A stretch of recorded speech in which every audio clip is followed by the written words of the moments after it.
Selamat datang di podcast keislaman kami.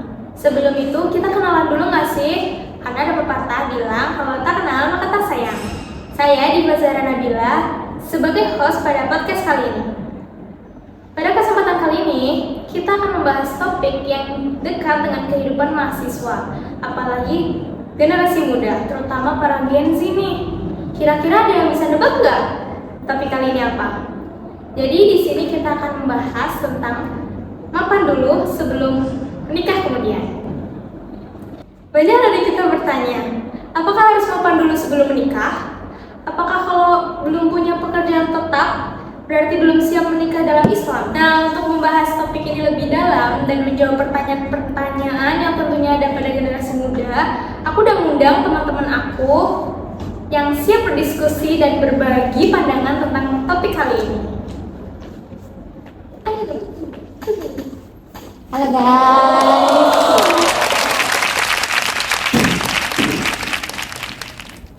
Jadi sebelum itu kita kenalan dulu dong sama kalian. Hai, dari kamu. Assalamualaikum warahmatullahi wabarakatuh. Halo semuanya. Perkenalkan, nama aku Raisa Namairahim. Di sini aku ingin membagikan sudut pandangku tentang realita dari Gen Z itu sendiri dan kondisi pada zaman sekarang. Halo semuanya, nama aku Zahra Sofia Risa. Aku akan memberikan sudut pandang dari agama Islam sendiri untuk bagaimana sih menikah ini, apakah harus mapan dulu atau tidak gitu. Ya, Assalamualaikum, halo semua. Perkenalkan, nama saya Zirulina Laveru Zahwa. Kalian bisa panggil aku Zahwa. Di sini aku bakal kasih mungkin rangkuman ya dari pembahasan yang akan kita sampaikan gitu. Nah, langsung aja kita masuk ke topik utamanya ya. Jadi kita lanjut ke topik pembahasannya ya guys.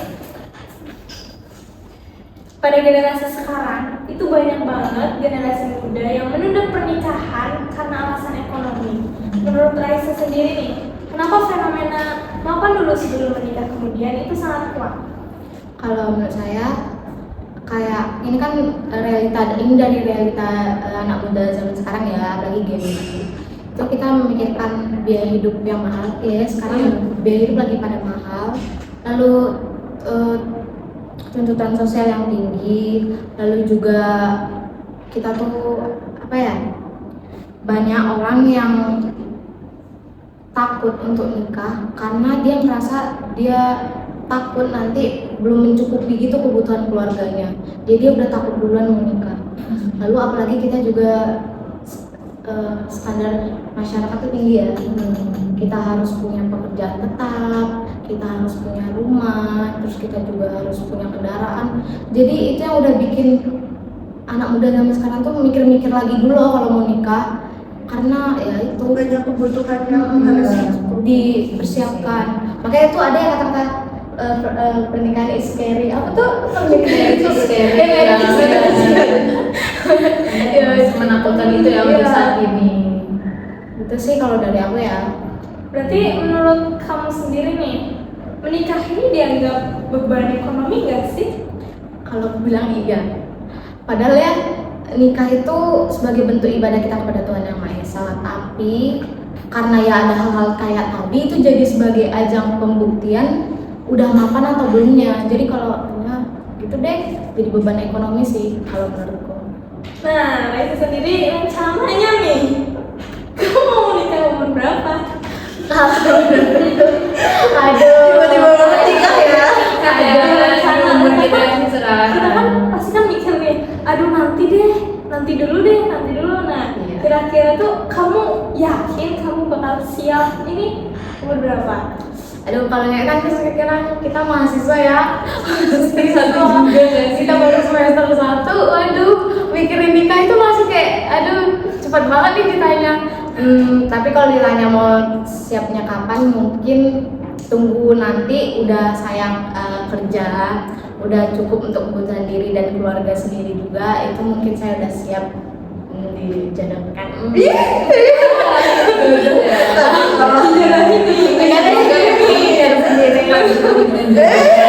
Jangan dulu masih semester 1. Jadi tunggu saya sendiri dah mapan dulu. Nanti baru saya Tunggu lulus kuliah dulu nggak sih? Enggak, ya kita harus kapan juga dong. Kita kan harus membanggakan kedua orang tua juga kan. Career woman. Iya. Gue menikah. Independent woman jangan.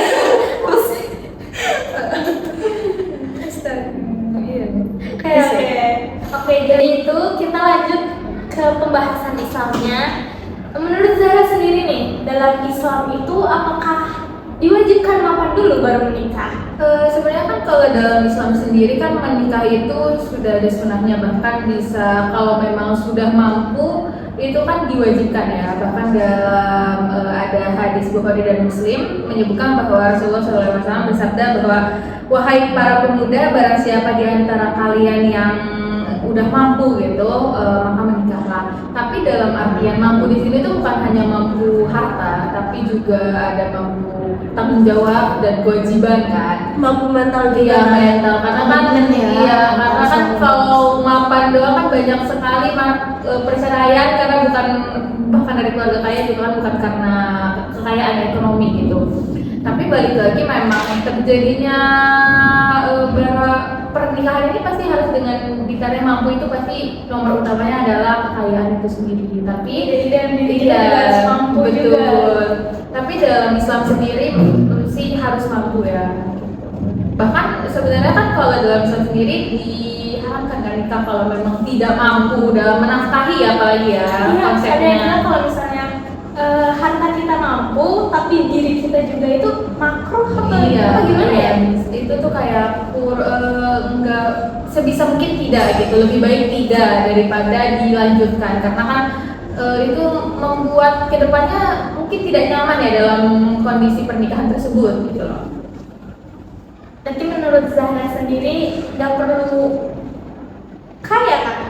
Kalau dari sudut pandangku memang mungkin harus cukup ya. Tapi kalau dari sudut pandang Islam sendiri memang tidak harus kaya, tetapi ya cukup untuk menafkahi itu sendiri gitu. Apalagi kan dalam surat An-Nur ayat 12 tuh, jika mereka miskin kan kayak Allah akan menyertai rezeki gitu. Karena ini pernikahan itu kan sebagian dari ibadah juga kan. Pasti juga Allah tuh memperlancarkanlah rezeki kita untuk melakukan ibadah tersebut atau membantu kita gitu. Tapi memang harus ada usaha, bukan berarti kayak kita ya udahlah kita dengan ekonomi yang pas-pasan nih kita udahlah kita nikah nanti juga ada rezekinya, itu enggak sih. Mending kayak kita kerja dulu, kita merasa cukup untuk setidaknya menafkahi, dan nafkah dengan uang rumah tangga tuh beda juga kan sebenarnya. Itu memang harus dibedakan. Jadi kayak memang asal kita cukup dulu gitu baru menikah, daripada kayak pas-pasan tapi berpola pikirnya nanti juga dimudahkan rezekinya, itu kayak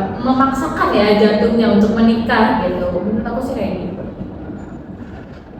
Jadi kan pertengahannya kita jadi susah ya Iya, menjalaninya. kayak nanti ini nih, nanti bingung nih mau beli apa perlengkapan, nanti malah jadinya ada keributan di dalam rumah tangga itu sendiri. Tapi ini, menurut kamu kan banyak yang bilang katanya banyak anak banyak rezeki.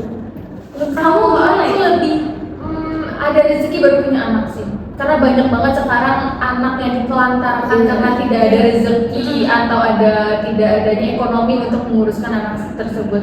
Karena menurutku anak bukan seseorang yang menjadikan kita punya uang gitu, tapi kita memang harus membesarkan dia dengan kasih sayang dan juga sekolah dan apapun kan apalagi sekarang mahal ya. Jadi kayak Susu aja udah mahal. Iya, memikirkan jangan menyusahkan gitu. Gitu sih buat aku. Kalau dari aku sih ya, tentang banyak anak banyak rezeki itu tergantung kesanggupan kita. Jadi intinya kalau kita sanggup ya udah nggak apa-apa, punya anak lagi asalkan kita sanggupnya, biar nanti ya maksudnya mungkin anaknya semuanya pada bahagia, terus anaknya nanti udah pada sukses kan, itu di situ kita sebagai orang tua Aduh, udah nyuwin. maksudnya nanti sebagai orang tua kalau nengok anak Suatu kita saat nanti. kita punya anak banyak, semuanya terpenuhi, tercukupi, kita kan di situ kita senang bahagianya ya. Tapi kalau misalkan kita dalam kesusahan dan punya anak banyak tuh kan kadang ada anak yang merasa tidak dinafkahi atau tidak diberikan, nanti ada perasaan jengkel tersendiri kan sebagai anak. Kita kecilnya pun tidak diberi gitu. Untuk apa kita memberi orang tua ketika kita besar kan? Jadi memang dari kita ketika kita mempunyai anak ya menurutku harus ada rezeki sih. Iya, betul. Lebih. Gitu. Apalagi kadang kan ada nih pernikahan yang kita udah cukup nih, ngerasa cukup, terus kita menikah, terus udah punya anak satu, dan kita masih stabil nih ekonominya, terus tiba-tiba punya anak dua, ekonominya turun. Jadi kan kita memang harus makan dulu sih. Iya. Biar untuk anak-anak selanjutnya itu mereka nggak ngerasa dulu waktu kakakku begini, kok begini gitu. Banyak marak terjadi sih di sekarang kayak gitu ya. Oke, jadi itu pembahasan pandangan menurut Zahra. Kita lanjut ke Zahwa nih. Dari tadi diem aja nih. Enggak mau aku tadi Kita belum nanya ke Zahwa nih. Jadi menurut kamu bagaimana sikap kita yang seimbang antara realita dan ajaran Islam? Menurut aku ya, konsep mapan dulu baru nikah itu nggak sepenuhnya salah. Ya kan dalam ajaran Islam juga nggak sepenuhnya salah kan. Mapan itu bukan dari segi ekonominya aja ya. Kita tuh di sini tuh zaman sekarang bisa kita lihat ya banyak orang yang menikah lalu bercerai itu bukan cuma soal harta, soal ekonomi. Banyak yang soal pikirannya belum terbuka, mentalnya masih belum stabil gitu kan untuk menikah, terus tanggung jawabnya juga masih kurang kan. Jadi menurut aku menurut ajaran Islam sama realita itu tuh make sense, seimbang. Jadi kayak mapan itu bukan dari segi ekonomi aja, tapi juga segi kesiapan kita dulu. Jadi komitmen kita buat menikah itu harus siap dan matang. Gitu sih. Dari diri sendiri juga. Jadi Islam itu juga bukan ngajarin soal ikhtiar doang, tapi juga kita tawakal, karena menikah itu bukan misal kita udah makan lalu menikah ya udah sampai stop situ aja. Enggak, malah itu adalah kayak perjalanan baru.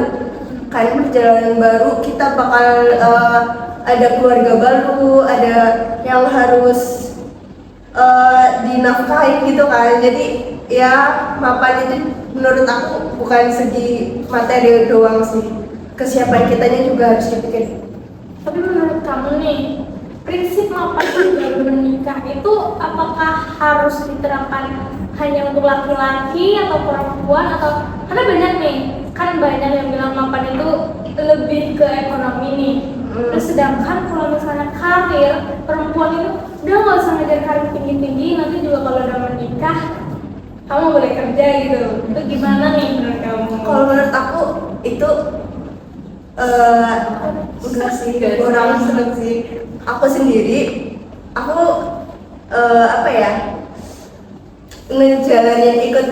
pengen ngejalanin ikut konsep papa dulu baru nikah. Karena menurut aku kalau misal kita ketergantungan sama cowok, ya buat apa gitu. Kita mungkin kan cewek pengen buat diri sendiri gitu kan, pengen buat diri sendiri, pengen terus buat keluarga juga kan. Misal kita selalu minta nafkah gitu kan, ya walaupun cowok emang diwajibkan ya dalam Islam untuk menafkahi keluarganya gitu, tapi menurut aku cewek juga harus punya pandangan tentang pekerjaan itu. Kita juga harus punya gitu, biar buat pegangan juga gak sih gitu sih. Misalkan buat beli sekedar hal-hal itu masa kita harus Liburan, ya. Apalagi zaman sekarang tuh gimana ya, banyak pernikahan hanya cuma ngadelin misal laki-lakinya gitu, kayak misal laki-lakinya kurang lagi ada masalah gitu kan, walaupun pas awalnya udah ada pegangan gitu, tapi pas kita kan nggak tahu ujian yang akan datang gimana. Jadi buat jaga-jaga aja sih gitu. Iya, harus ada persiapan di antara laki sama perempuan ini. Apalagi di masa depan mungkin ada ya kayak yang lagi viral lah, walaupun semuanya itu mungkin, tapi untuk rumah tangganya ya. betul. Setuju sih, setuju banget. Apalagi mungkin nanti di masa depan kita ada punya anak atau gimana, apalagi kan jam sekarang ya itu serba mahal, pendidikan sekarang juga ya lumayan kan, pasti kita juga pengen punya anak yang berpendidikan tinggi kan, pengen. Iya, karena zaman sekarang itu pendidikan tinggi, uang juga harus tinggi. Iya, betul. Nah, teman-teman, dari pembahasan tadi, kira-kira apa nih kesimpulan yang bisa diambil? Dari pembahasan kita tadi ya tentang mapan dulu baru nikah, menurut aku kesimpulannya tuh dalam ajaran agama Islam dan dari realita juga kita itu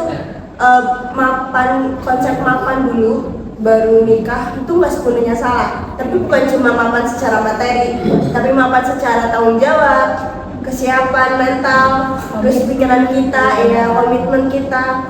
Jadi konsep mapan dulu baru nikah itu aku setuju gitu sih. Kalau dari aku sih menikah itu tuh ibadah, rezeki itu urusan Allah, urusan yang di atas. Tapi kewajiban itu, usaha itu kewajiban semua manusia. Gitu. Kita harus mengusahakan apa yang kita inginkan. Gitu.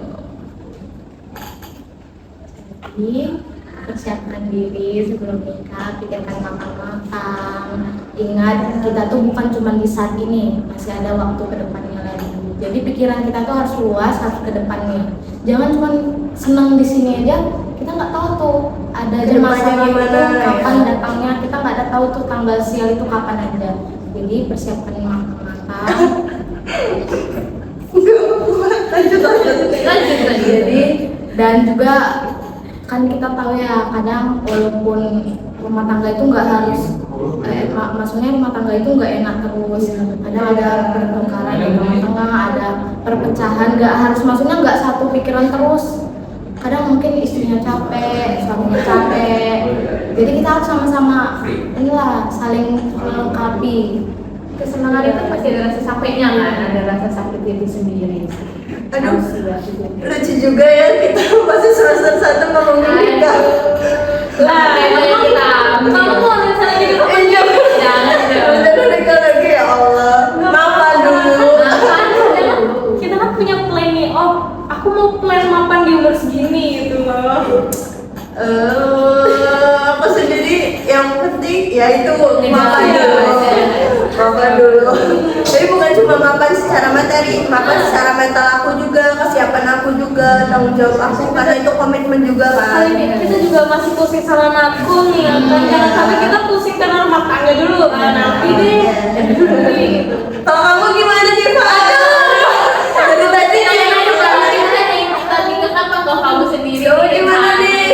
Nikah nggak ya? Ya kan sama kayak pembahasan kita tadi, harus mapan dulu. Kan kita juga cewek kan masih punya tanggung jawab ke orang tua juga kan, kita harus kasih ke orang tua juga dulu, baru dia nanti nikah. Tapi aku mau nanya nih, kalau misalnya nih kan kita masih mahasiswa ya. Nah kita tuh kan lagi ngejar pendidikannya ya. Nah kalau seandainya kita baru siap lulus tiba-tiba ada lamar kita. Aduh. Ada siapa nih? Sabar. Masalahnya ini kan kita nggak tahu nih yang ngelamar ini mapan atau tidak. Tapi kalau misalnya ngelamar kita nih orangnya mapan, punya perusahaan, CEO. Terus dia tiba-tiba ngelamar kita. Balik lagi. Apa nggak sih belum? Iya, bukan cuma cowoknya kan, pernikahan itu kan bukan cuma satu orang kan, dua orang gitu, dua orang. Jadi juga bukan cuma soal cowoknya, tapi soal kita dong. Misal kita baru lulus, kita kan nggak punya kesiapan apa-apa, kita nggak punya bekal istilahnya gitu kan. Itu sih. Kalau dari aku sih untuk menjawab itu mungkin bagaimana tanggapan ini ya dari lelaki tersebut, apakah kita masih dibolehkan untuk melanjutkan pendidikan atau melanjut pekerjaan kan ke depannya gitu. Tapi kalau memang dia secara ekonomi dan secara apapun sudah bisa menanggung, ya who knows gitu kan, kita nggak ada yang tahu gitu. Buat apa gitu kita nikah? Maksudnya kita baru lulus nih, kan kita pengen lebih have lagi kan, lebih lagi Menjelajah dunia. buat apa kita langsung nikah? Apa tuh yang jatuh? Gak apa-apa. itu dia guys pembahasan dari topik kami. Semoga podcast kali ini dapat Bermanfaat. buat kalian semua, buat refleksi diri kita juga bahwa menikah itu bukan kegiatan yang ya udahlah menikah juga menikah gitu. Iya. Kita harus siap dulu dari segi ekonomi, mental, pikiran. Aku juga menambahin konteks married is scary itu salah ya.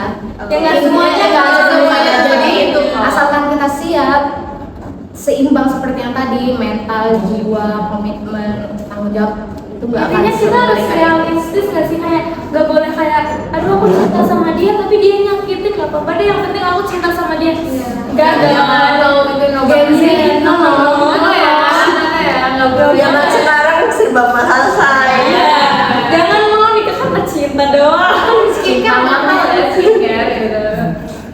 Udah gitu dari kita ya guys. Oke, sekian sih guys. Terima kasih untuk host yang udah mengundang kami ya seru ya pembahasan hari Iya, ini. juga terima kasih buat teman-teman berdiskusi kali ini. Next time kita fokus lagi. Bahas lagi kita bahas topik lain mungkin. Tunggu aja ya guys. Mm-mm. Jangan See you lupa next time, guys. Bye bye.